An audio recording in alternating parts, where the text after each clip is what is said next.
to the Gulf Coast. Welcome to the Gulf Coast. Welcome to the Gulf Coast. Yeah.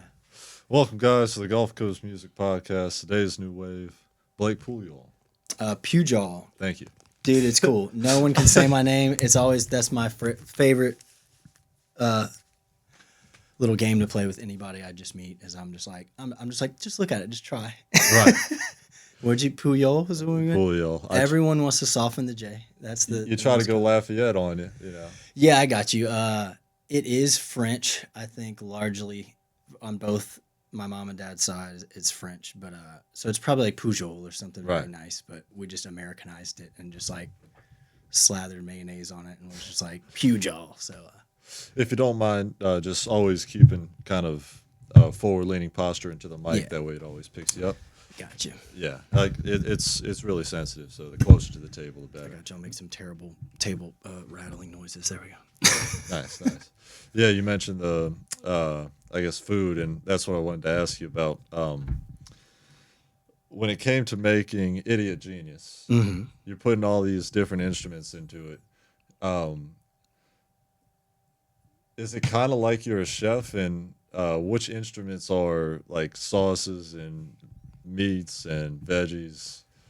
I'm like a terrible cook, so it's a bad analogy for me to roll with. But you think Louisiana boy, but no, my both of my parents are useless in the kitchen, so I inherited that as well. I can follow a recipe, but I gotta follow the recipe. Right.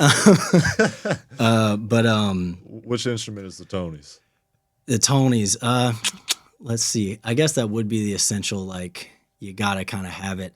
I mean, obviously like drums and bass, especially with the type of music it is. It's largely electronic. Like right. If you got no drums, no bass, then like everything else is cool. But it's like probably my baseline thing that I like, all the music I like generally possesses is like at some point you're involuntarily moving some part of your body, and drums and bass kind of is the general driving force behind that, where like gotcha. You won't notice it, but you'll just start doing something, Yes. So I was like, drums and bass is going to be the source of that every time. Right. And then just the EP, break that down for me. What went into that? Well, I mean, I've been in bands for so long. I mean, I started gigging. I'm 36. I started gigging when I was like 18. Right. So I've been doing it for like 18 years. And I was in a hard rock band for like 3 years, then in funk bands in Lafayette, where I lived for 12 years. I was probably in funk bands for 10 of those, R&B or funk, something along those lines. And so I got stuck in the, like, I guess, the old model, which was just like, you got a band, you make albums, we didn't really tour, but just gig as much as possible. And I really had a few friends that had started releasing their own solo stuff over the last few years. And it made me, I double majored in jazz studies and music media at UL. And music media is mostly like synthesis, working in a DAW, like making electronic music or just, recording techniques in the studio. So I got into that, doing that. I always kind of liked like electronic music, not like EDM really, but just basically the vibe I did on that EP, which is just like kind of chill. You can put it on, you can ignore it if you want, but if you listen, there's some cool stuff in there. There's some really cool. There's some layers. Yeah, thank you. But I got really interested during those classes because we would have projects where it was like make a song was your final project. I guess both semesters I remember. And then for my senior recital, I made another one. And I was like, dude, this is awesome. I don't have to wait on anybody to learn it. I don't have to worry if they can play it, like, which is the band, context of all that. Like, gotcha. First I got to write it. Most of those bands, then I got to transcribe it into sheet music. Then I got to bring it to rehearsal. Wow. Then the guys got to rehearse it. Horn players don't have to rehearse as much. They're good readers. They can just kind of read it down if they know what's up. But people in my world, I'm a guitar player, guitarist, bassist. In general, we got to memorize stuff. So if people aren't putting in the work, it can get frustrating. And then just trying to track it. You try and get a real performance out of somebody. Does that happen in bands where it's like come on, John, like it's been 5 weeks and you Oh, dude, yes. Yes. It's not, if you're good about selecting the people you get involved with in bands, right. that's a big part of that process is Yeah. like, okay, I know these people aren't going to do that. I'm not going to have to worry about all that aspect of them being unreliable. But Does it come to be like, you can't tell if you're the bad guy or not because like you made the song, so it's like it's not really his song, you know. It's not like he should be obliged to learn a song that you made, but at the same time, the only way to progress is to learn each other's songs, maybe. I mean, if you think of it that way, it's kind of shitty. But my thing is like original. I'm just saying, if they're coming at it from that perspective, like I didn't write this, I don't care about it, then I don't want to be in a band with that person anyway. Right. My whole thing is like the most important thing to me is original music. So whether I wrote it or someone else did it, I'm gonna treat it with the same amount of respect as something I did write. Right. Because I know how much work goes into writing it, and then just vetting every part. Because I mean, very few songs come out in their final form where you're like, oh, this is perfect. I like all of this. There's usually You mean, like initially. yeah, it's usually like, okay, I like these two chunks, these transitions I'm not sold on. Right. And you've got to whittle it down over time. So if someone's done all that and then they charted it out and then they brought it to you, dude, the least you can do is learn it. Like, Right. so yeah, if You someone's play gonna, music, yeah. yeah, if someone's gonna be like, I'm not learning it because I didn't write it, then like Right. I don't want to work with you at all. Like, what's Right, the point? right. So yeah, but either way, doing the It's not like you're a mailman or something. Like you play music. yeah, bro, it's like yeah, that's the baseline. Learn the shit. Like, come on. But yeah, that was so part of it was like I never thought to just make my own music. I liked doing it in a band. A big reasoning behind that is hopefully you're in a band with people that are way better than you are on their instruments. Maybe not than you on your primary instrument, but I play guitar, bass, drums, and keys. Keys is Yeah. my worst by far, but I'm okay at drums. I'm okay at bass. I'm okay at keys. Right. So it's like I can write a bass line, not like a bass line, but like a bass line part for all those instruments. And the ideal scenario is you bring it in and like that person makes it their own and makes it way better because Right. they have a more thorough imagination with that instrument because they're so deeper into it than you are. So that's always like I always try to give my bandmates kind of the least amount of information in their parts. Let them saute it how they want. Yeah, if it's someone that's good, I'm gonna be like, especially with drums, I'm like, dude, here's your kick and snare like pattern, and do whatever you want on top, like fills wherever, Yeah. hi hat, like it's very seldom that I'll have a super specific drum part. I usually play with good drummers, and I'm like, you're gonna make this better than I could have imagined it. So here's your most basic beat pattern that gives it the feel it needs, and do whatever you want. Like, Is that kind of how it is with bands then? Like somebody, you kind of exchange people making different songs, and then y'all just come together and you just find out if the song jives or not, and then if it doesn't, you eventually break away and somebody else offers a new song. Or Yeah, I mean, ideally, the bands I've been in, I mean, yes, ideally, it'd be like everybody's writing, everybody's bringing and stuff. yeah, Generally, some people are lazier than others. Even though most bands I've been in, everybody has the capacity to bring in stuff, and when they do, it's like this is really good. But like, can you just do this more often? that seems like a big ask though to like go through the whole process of putting it into sheet music, vetting it, etc. Yeah, it is, but it's like the only thing I've ever cared about once I found it is just like it's my favorite thing to do. It's Really? like just getting to where you're like, dude, I like this idea is awesome in itself. And then when you get it realized with the band and you hear it in the air, Right. like, Which instrument is the easiest to transcribe? how do you mean exactly? Yeah, I probably didn't use transcribe correctly. I But, got you. That's fine. which instrument is the easiest to write notes for? Like if you got guitars, drums, and keys, or anything else that you're putting notes for a band, which one are you like? You know, I'm gonna do that one on Wednesday because it's gonna take a lot of work. But I'll knock out keys and guitar on Thursday. Okay, yeah. Keys and guitar are probably the easiest because largely we operate with, you just have the chords. Right. You're charged just the chords, and however that person wants to play those chords Yeah. is up to them, is their artistic license. So Gotcha. horns and stuff is like, this is what you're playing. There's Gotcha. there's no real wiggle room. Really strict, yeah. And I've only worked in horn sections where you got 3 to 5 horns, and they all behave as one instrument. So the horns can't kind of do their own thing. I see. They can, but usually it happens. If I start soloing on the horns, it's a bad thing. Yeah, like you got to be like, this is your solo section. Like other than that, no. But the horns will. Same as I said with the drummer. Damn it, Jared. Yeah.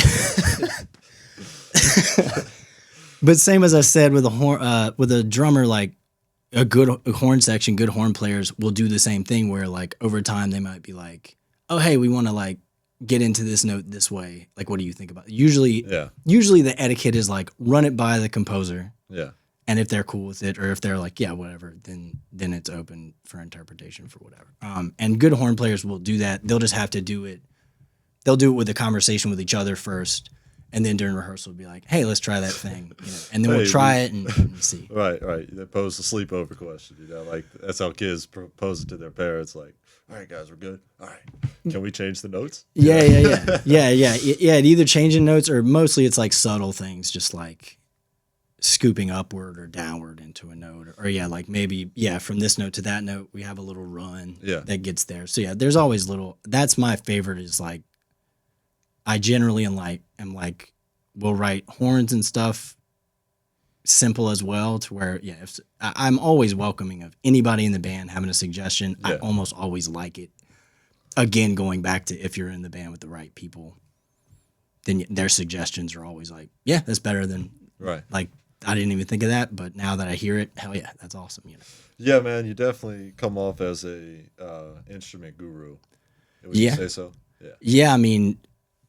Basically, since I abandoned writing any kind of vocal music a long time ago, hopefully you kind of gotta be if words aren't even part of the song. I mean, the electronic album being strictly instrumentals. Music feeds the soul, but food feeds the future. Right here on the Gulf Coast, thousands of families don't know where their next meal is coming from. Feeding the Gulf Coast is changing that tune one meal at a time. Imagine this. For every $1, you can provide up to 5 meals. That's like turning a quiet solo into a full-blown jam session of hope for someone in need. Let's turn the volume up on kindness and down on hunger. Visit feedingthegulfcoast.org to donate today, because together we can make sure no one goes hungry on or off the stage. Feeding the Gulf Coast. Because every community deserves an encore. Whoa. Don't let the dogs out. The City of Mobile Animal Shelter has many loving pets ready for a nice home. Whether you're looking for a dog like Snoop or a cat like Doja, the City of Mobile Animal Shelter is where you can find your next friendly companion. They're located at 855 Owen Street, and you can stop by anytime between 10 a.m. to 4 p.m. We all need a little bow wow in our lives. Call 251-208-2800 because the City of Mobile Animal Shelter has you covered. That's 251-208-2800. Roof. 4 years for 5 songs. Something like that, 3 or 4. So I think I can't remember if it was during COVID. I think it was after. So it would have been after if it was about 4 or 3 years. But man, do you think that being in Bad Bongo, which we'll tap into later, do you think having so many people contributing different instruments and being in tune with so many different sounds and seeing how those play together may have made you a perfectionist in writing this with collabing your different instruments by yourself? I guess a little bit. I mean, every experience, feeds into every other experience. So sure. Not in a conscious way, but for sure. Yeah. And I generally like kind of thicker, soundscapes and stuff. It's rare that I'm listening to stuff where it's like, oh, it's just like a trio is kind of rare for me to listen to. I'm generally, are you familiar with Snarky Puppy? I saw you tagged him in one of your posts. I think I forget what. Outside of the funk fusion community, they're still largely kind of unknown, which is still shocking to me. Those dudes have been grinding it out for a very long time, and they're basically at the zenith of the funk, jazz, fusion world. Anybody in that spectrum of music knows who they are. They set the trends. Yeah, like they just got lucky, and because I've heard, listen to a lot of interviews with those guys, but they got lucky and just started doing albums pretty much live with a live studio audience and filming it and putting it out on YouTube like right when YouTube broke. So it was a timing thing with them. They were just like, yeah, we just started like, we were like, hey, let's go. Have you heard of this site YouTube? Let's start putting our stuff. And then that's when YouTube just exploded and just kind of took off for them. It was still a slow climb though. That's why those guys are so highly respected, because they probably been doing it for 25 years now or more. Like it was not this overnight success. Like those dudes grinded and like slowly, linearly have climbed to where now they tour internationally and like all make a living with various projects, but that's the main one. But either way, that's a very large band with a wide sound palette. And once I discovered them when I was in jazz school, that was like the new standard or benchmark of everybody. Like the way I always tell people how I first heard about that band was in 2012. I started going to UL in Lafayette for music, and it was like how I imagined it must have been when like Led Zeppelin or Leonard Skinner were a big deal. Like you couldn't walk down the hall for 5 minutes without hearing someone talk about them. Like, really? Yeah, I just kept hearing Snarky Puppy, Snarky Puppy. I go into my first guitar ensemble rehearsal, and he's like, hey, we're playing a Snarky Puppy tune. I'm like, who is this band? Dude, like, who are these people? So it was just that, like, the whole music department at that time, just everyone was like obsessed with them because they were just, making the coolest stuff, and everybody respected. Yeah. So it was like that kind of like word of mouth phenomenon. I just heard it around the music building for like my first 2 weeks. Just I'm not exaggerating. Like every 5 to 10 minutes, someone would talk to me directly about them, or I would just hear people talking about it. So it was just like in 2012, it was that where I was like, I have to go check them out. And of course, the first thing I went to check them out, I was like, yeah, this is the best stuff I've ever heard in my life. So yeah. So it was very understandable once I checked it out, but it was initially just like, I was just like, I've never experienced a phenomenon like that where I'm like, dude, everybody is just talking about this, like, and like consistently and everywhere. That's how it felt when hoverboards came out. When I was like, yeah, similar. I at least I can't imagine, because I started seeing them a lot. So yeah, it's just like, they were the hoverboards of the jazz fusion world in 2012. Around the same time. But yes, in making those 5 songs being instrumental songs, first of all, do you think that instrumental songs kind of transform your mind in a way that songs with vocals on them can't, because the lyrics kind of focus you in a certain way, but instrumentals, you create your own? I mean, I can say it with different words, but that's exactly what I've always said. Yeah, like, which I'll go ahead and do and just reword it. But yeah, your description's perfect. It's like lyrics tell you, think about this. Right. And sure, really good lyricists, there is some interpretation that you can have, and they'll be a little more open with the lyrics. But in general, it's at least your mind's going in this realm, where instrumental is, like, the song is sort of the canvas, and you can paint it with whatever the hell experience you have that, resonates with whatever mood has been created by the person. And I like that. Initially, it came out of not that much of a beautiful artistic like explanation. It was just like, I tried to sing when I was 13, and I was like, my voice sucks. So I was like, that's really where it started. Right. I'd recorded my first few songs. I was like, writing guitar and lyrical songs in my bedroom all the time as a teenager. And then I met a friend that had like a home studio, and I was like, dude, let's record them. And like I tracked vocals, and I was like, ooh. I was like, I shouldn't. Wait, what? I was just Who like, is this guy? I shouldn't do that.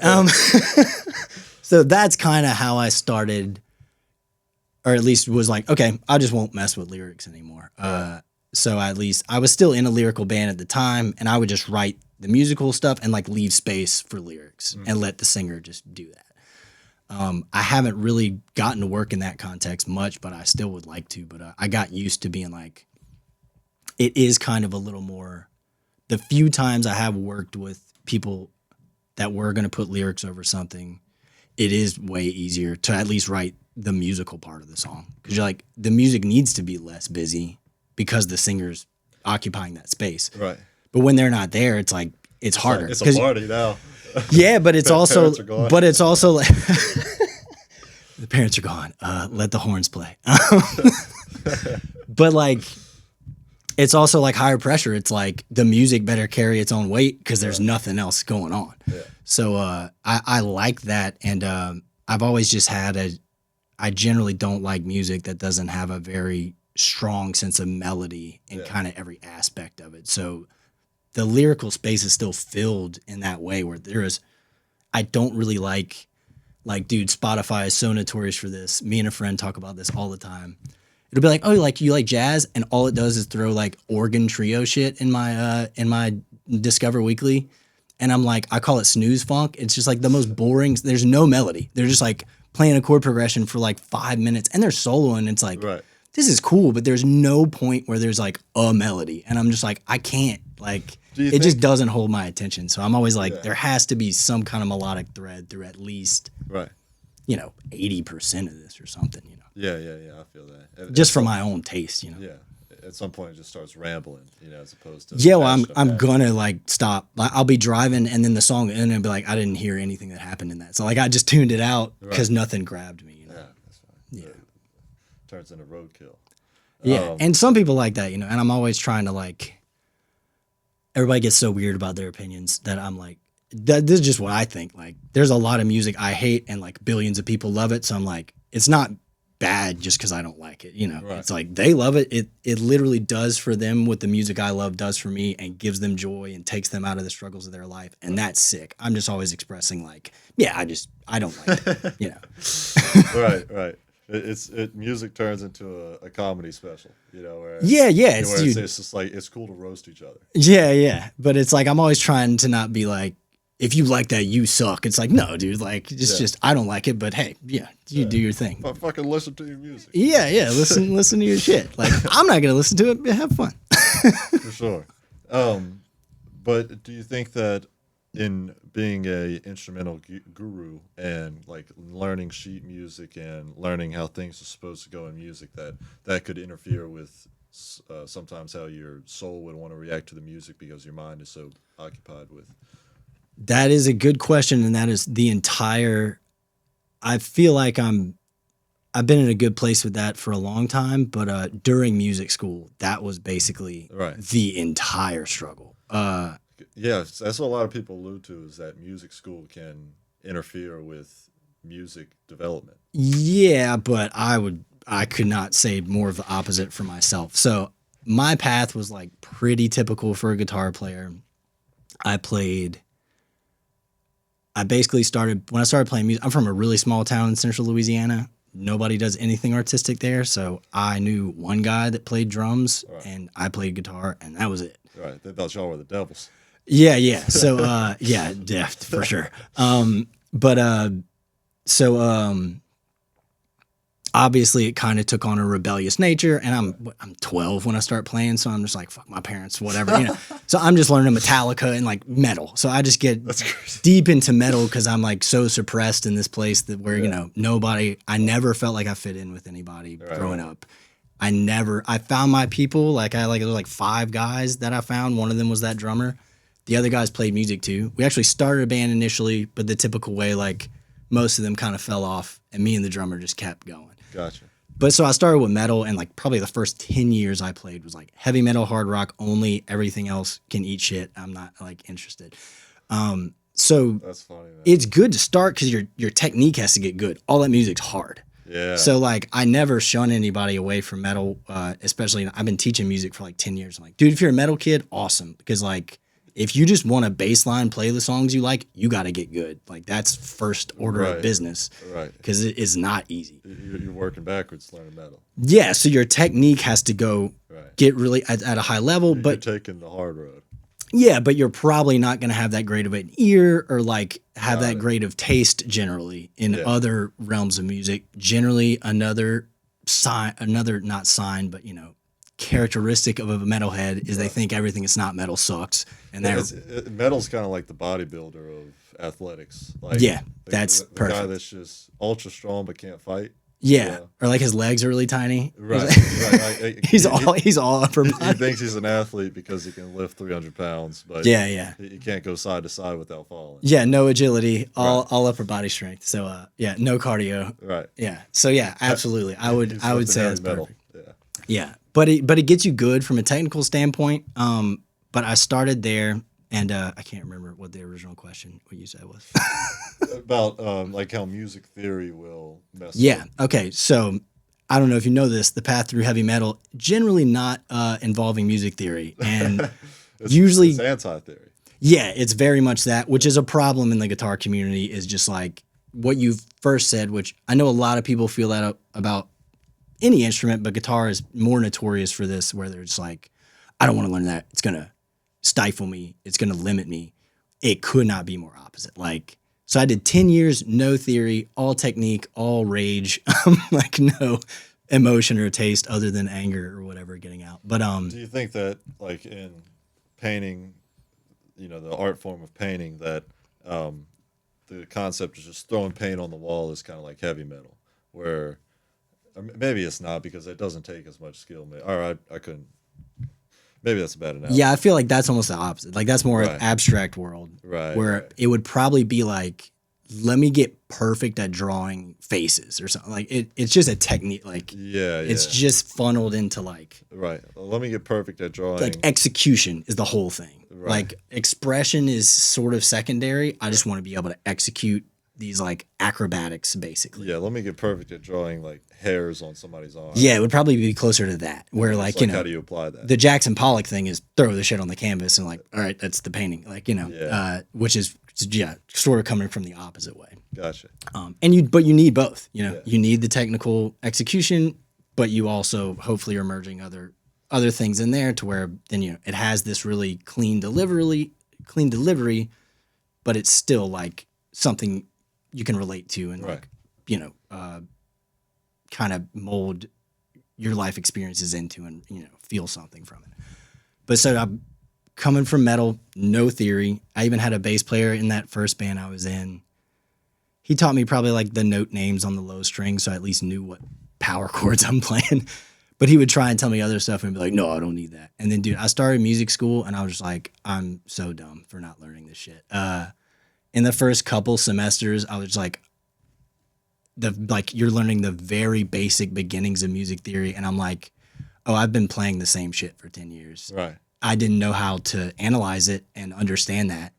But it's like, I think, especially because guitar specifically is so geometry based and shape based when you play it. Yeah. Like it's basically like that's what you see. And that's the big trapping of the instrument is you can get stuck in like visual and physical stuff Really. being like what you seek out, but maybe it doesn't sound that good. Like a lot of times you're not listening to what you're doing on guitar. You're just like, oh, this feels difficult and now I can do it. So that's cool. That definitely applies to all facets of music, especially where like a producer will see, well, the compression, it looks like it should be working, but it doesn't really sound like it is. Yeah. But you're like, I can't trust my ears, so I'm going to trust what the screen says. Yeah, exactly. And then, but that's what a lot of producers and engineers say is, trust your ears.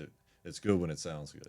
Yeah, exactly. So you can get lost in the technical, like I said, like acrobatics or like it's almost like athletics, for a lot of guitar players. They're like, I just want to be the fastest and the cleanest. Right. And they don't care about anything. And then they end up running like this. Yeah.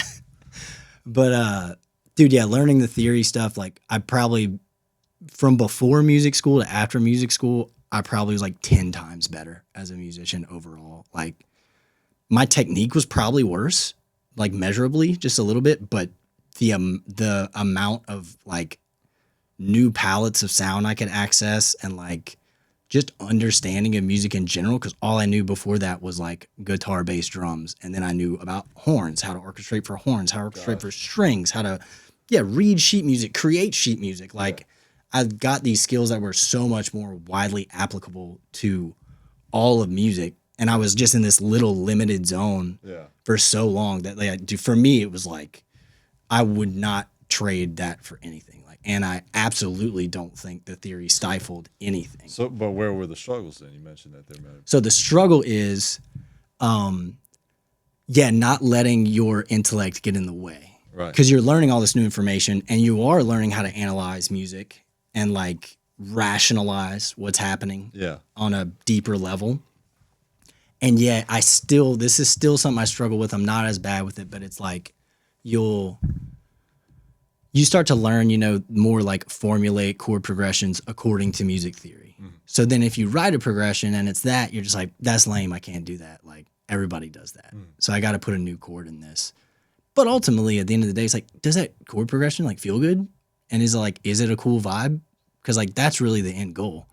So you struggle with that where I would write something simple and be like, intellectually, this is lame to me.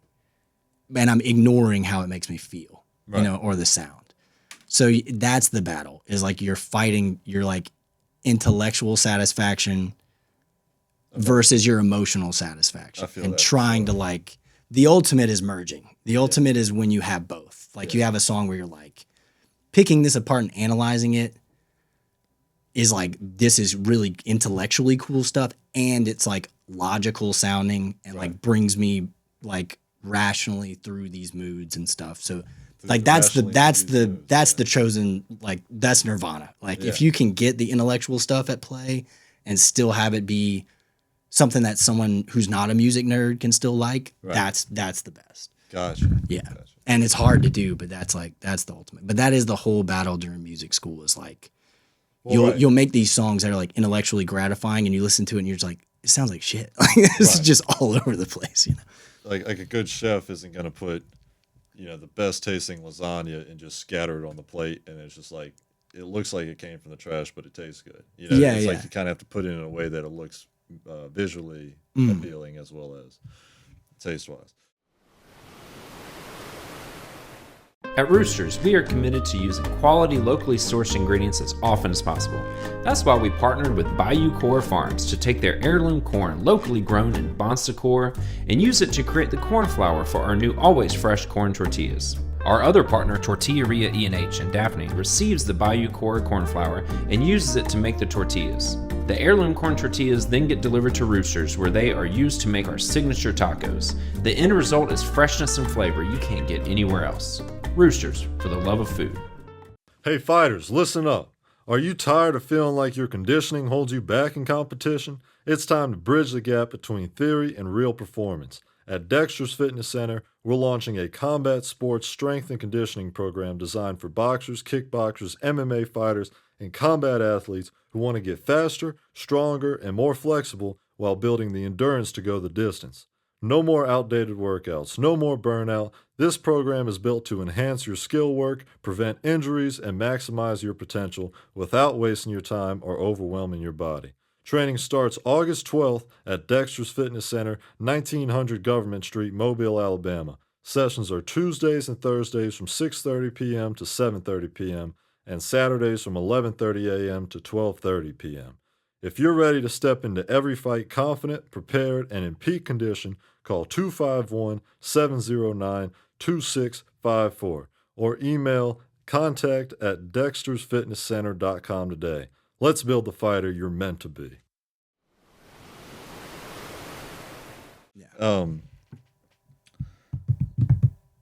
So when you're making Idiot Genius, how would you describe the sounds that go into that and the layering of guitars and just walk me through like what your intentions were with it. Initially, like I said, I've been working in bands for so long. I was like, dude, I can just like make this. Yeah. And it's just me. I'm not that great with post-production. So I was like, I'll get a friend to mix and a friend to master. But the like creating the stuff is me. And the other kind of weird thing coming from bands is with a band, you have everyone else to bounce your ideas off of. You're like bringing in a song. Right. And then if everybody else agrees it's cool, then it's like, oh, cool. It actually is cool. Even though I trust my judgment very well, but it was a little like different being like, I'm the end judge too. Right.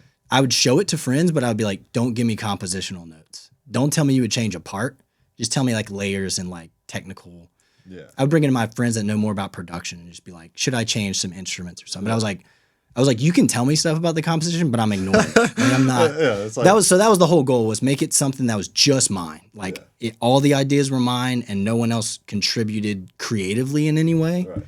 It's like telling Elon Musk his car doesn't turn correctly. Yeah, it's just like that's the way it turns. I don't give a shit. Like that's just how it's gonna turn. So yeah, I wanted that. I wanted like complete, like, I guess, autonomy of myself to be like, these are all my decisions that are final, like the final ideas in here. And kind of my mantra doing it was just have fun, and like first idea wins.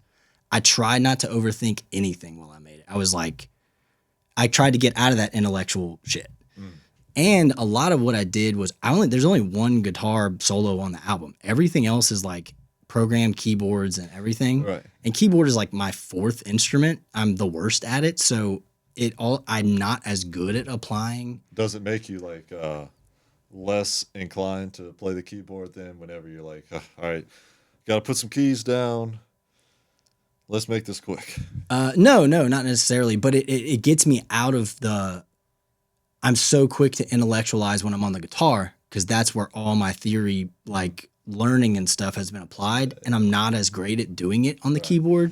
So keyboard would be like using basic theory, and it helped me not overthink. Honestly, every song on that album, the bass line kind of was the whole. I basically just did the bass line for the entire song. Or if I wanted a new section, maybe I had the A section, I'm like, I want to transition to something else, I would do the change in the bass first, and then kind of use some theory to be like, okay, here's some chords that would make sense with that. So I honestly, since then, I haven't put it into practice much. I bought a bass and have been writing on it a little bit more, but I've been trying to be like, it kind of made, and at least to me, the songs flow way more logically, rather than being like, oh, I'm at this chord, let me just go to this chord, rather than just like, if you just start from the bass line, it's gonna be like just an intuitive flow into the next. If the bass line makes sense and doesn't jump in these weird, alarming ways, it generally is like, I always say, like, you want to lead the listener by the hand. I don't want you to push me off a cliff when I'm listening to something. Transitions is probably my biggest pet peeve with most music. There's so much music I like all the core parts, but they do these crazy haphazard transitions where you're just like, how the fuck did we get here? So I hate that. And that's the hardest part of composing, is those transitions. I always call it like doors and hinges. Right. The doors are kind of easy to make, your main parts. The hinges, how do I get from this part to that part, is that's where I use all my music theory. Yeah. That's where all the intellectual stuff I kind of need, because I'm like, I got to get from this chord to that chord. They are not related. Right. How in the hell do I do this in a way that doesn't feel jarring? Right. And that's what I seek out as a listener. So it's what I seek out as a composer too. And I feel like I did it pretty well on that album, because I let the bass dictate all that stuff. The bass, I literally would just have a drum track, and like pretty much the bass line and the drum track led the composition of all of those songs. Yeah. And I just filled in the harmonic information. Like, with theory, you're always like, it just gives you an educated guess at stuff. Without theory, you're literally stabbing in the dark. So I'd be like, okay, I'm clearly in this key here. The bass line goes to this note that's not in that key. And then, you can use theory information and be like, okay, how can I justify that note and like make it fit within this context? And then it's a little trial and error, but you're eliminating options that won't work. Like that's what theory helps with. Yeah. Theory helps you go, I know this shit is not going to work, so let me just try let stuff. Let me just save 5 hours of. Yeah, and without that, you legit are stabbing in the dark. But on that token, I do still like, because the guy that showed me how to play guitar when I was 12 wrote music, and I just thought that's what I thought if you played an instrument, you wrote original compositions, and I didn't think that there was any other way that could happen. And now that I've been teaching for 10 years, I realized, dude, I've been teaching for 10 years. I've probably had 4 students that write their own music, and I'm always just like, what are y'all doing? Like, it's the funnest part of this is like making your own shit. But so I like, after composing for 10 years, what did people do instead of writing their own music? They just learn other people's stuff, which I was doing that as well. Gotcha. But I was just like, I love these bands. I'm gonna learn this, and then like, but all the energy that wasn't devoted to like copying that was just writing stuff. I mean, the way I always tell it to people, I was writing music from such an early stage of guitar that I wrote 3 entire songs, like right at the beginning. And then I tuned my guitar and none of them sounded right. So I wrote 3 songs on an out of tune guitar. They had to have sounded like absolute dog shit. But it's like, that's how early I was writing. I was writing before I even knew what an out of tune guitar sounded like. Yeah. So it's like, I just always thought that was part of everybody's process. I was just like, I was always churning out stuff, you know? Yeah. So you need to tune your guitar incorrectly to these measurements, and then you can learn. Oh yeah, if I would have had any mind of like how to quantify that, sure, I could have done that. But there's no way they sounded good. There's no way the song sounded good at all. make music that nobody can recognize. Oh God, yeah. But that was the immediate thought I had. I tuned the guitar and I tried to play them, and I was like, none of these sound right. And I was like, damn, those must have been bad. And then I just started writing new shit. just immediately. I mean, because I was like, yeah, like I couldn't replicate the exact amount of out of tune that I was, you know. So whatever, just like on to the next songs. That's really funny, man. I like how you seem to be really connected in the music industry of like, you know, playing in Austin, Texas, or traveling around because of your connections. What does that feel like, that you know, sometimes people will call you because they know that you're an accredited guitarist or instrumental player? It's not as much that. I'm hoping for more of that. But honestly, mostly it's like, I guess, you know, it's a small world anyway, especially more and more with just social media. I mean, that's how I'm here with you today. Right. You know, just like you found me on Instagram. I was like, hell yeah, dude, let's hang out. So that's great. But most of it, it's like people, all my connections everywhere are all from Lafayette. Really? So like while I was in the Lafayette music scene, people that were a little better would branch out earlier than me. I just moved to New Orleans like a year ago, which was about 8 years overdue. But it's pretty much that.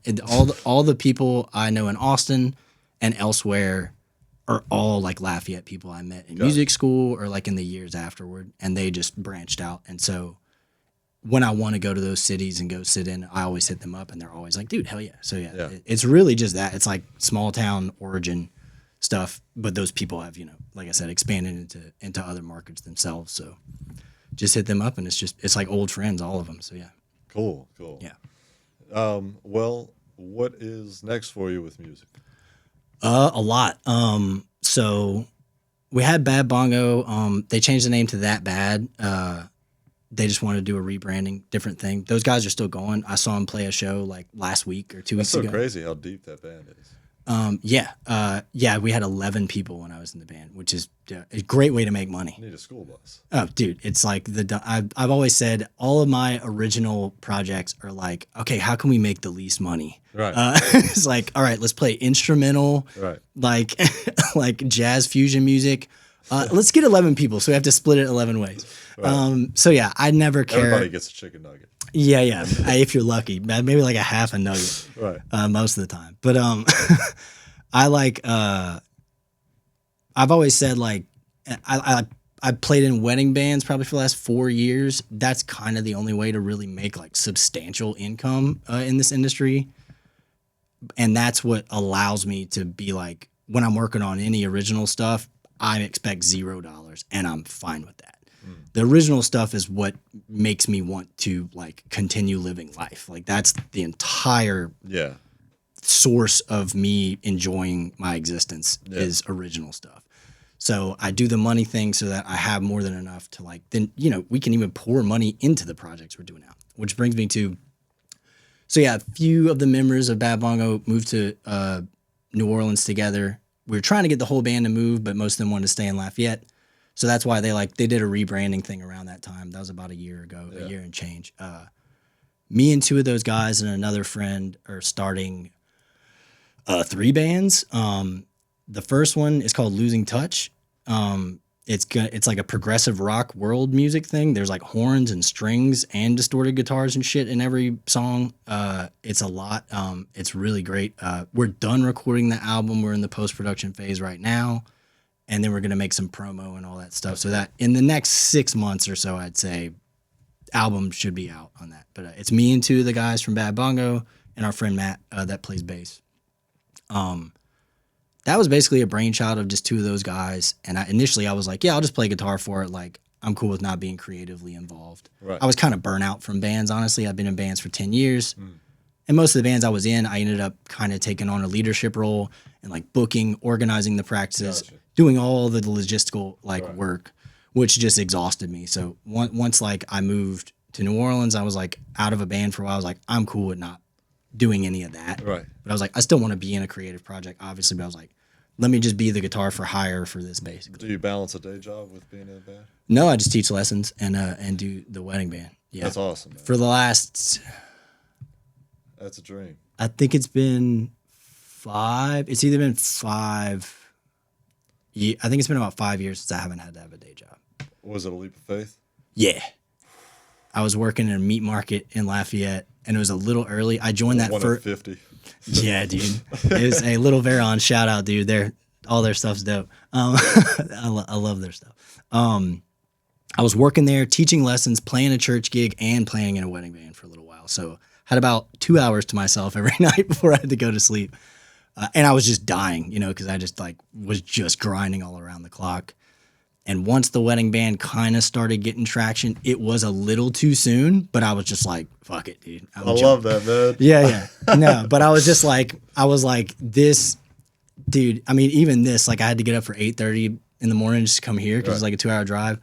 I've never, ever, I was even adjusted to that morning schedule. I worked there for like a year, but I think I had to be there at 7:30 in the morning.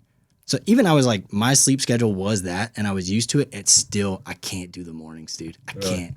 Like 10 a.m. is as early as I'm waking up. Wow.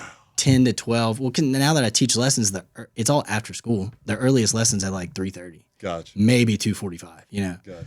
So my whole life is modeled after like. What's it like teaching guitar lessons, managing clients like that? I love it. I work for a school, so like I don't have to worry about. That's cool. I don't have to worry about the That's awesome, man. It's School of Rock, so it's a really cool business, and the biggest headache of that is kind of like with bands, like as long as you don't have to, I don't have to deal with the scheduling and the rescheduling and the logistics of it. I show up every day. I just look at my schedule, see who it is. You go in, you teach, you get out. So yeah, you could get paid more doing it yourself, but it's so much extra. Like it is not worth the extra work to just get a little extra money. So I'd rather do it that way. And then that business models everything around like the students put on concerts every like 3 months that are like 2 hours long.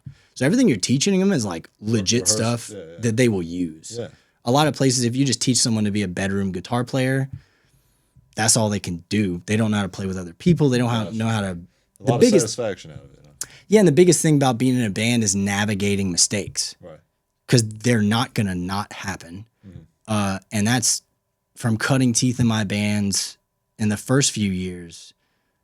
That was probably the most useful skill I got out of that was like, somebody messed up. How quick can we fix it so that no one notices? Like in performance? In performance, in like a live show. Yeah. Yeah, like drummer gets off, we all go to wherever he is. Or singer gets off, you go. How is that, dude? You just. When there's 11 people in Bad Bongo, how do y'all do It's, well, but everyone has had.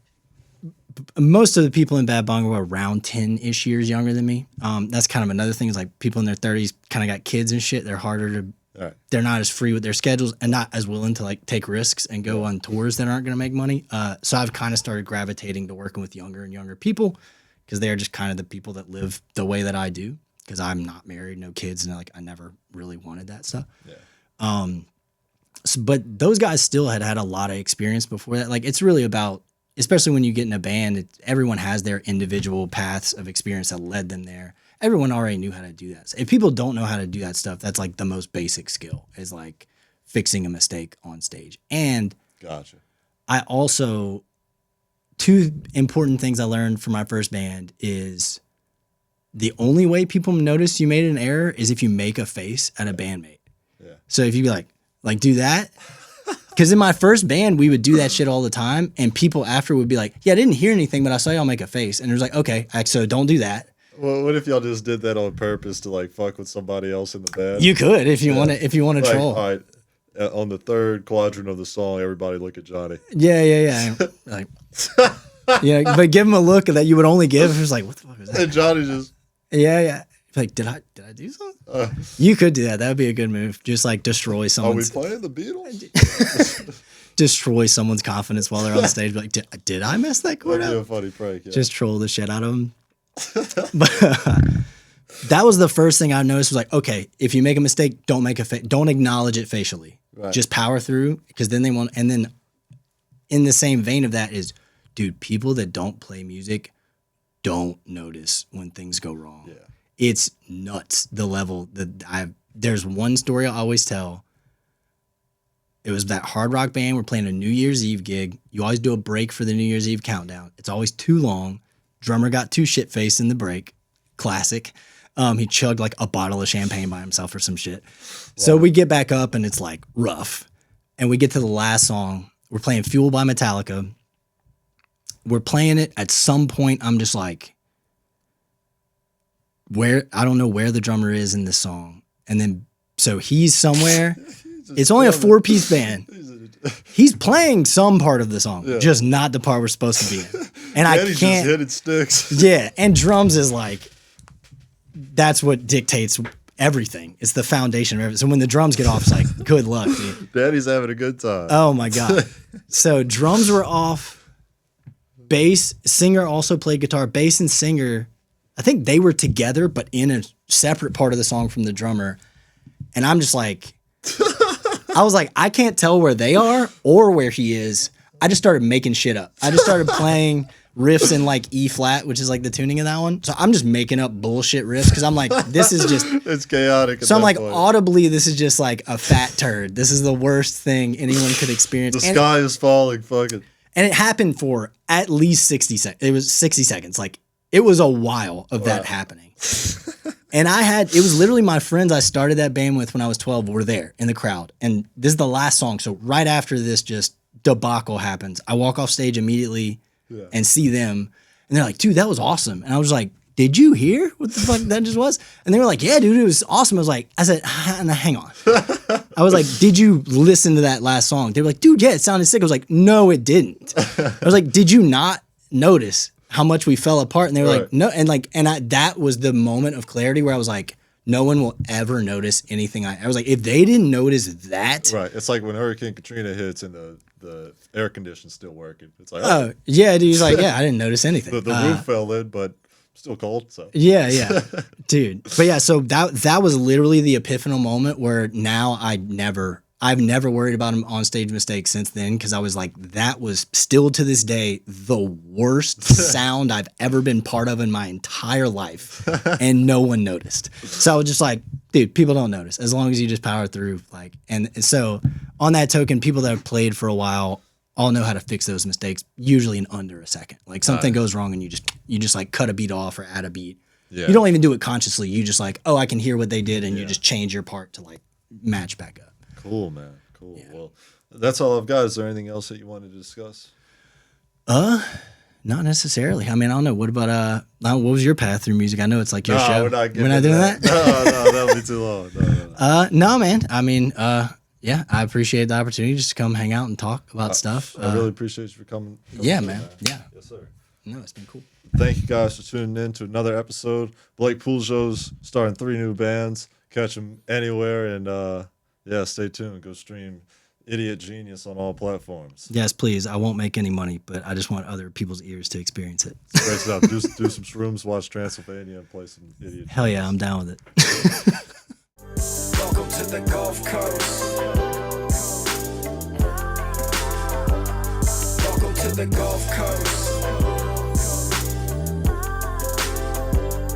Welcome to the Gulf Coast.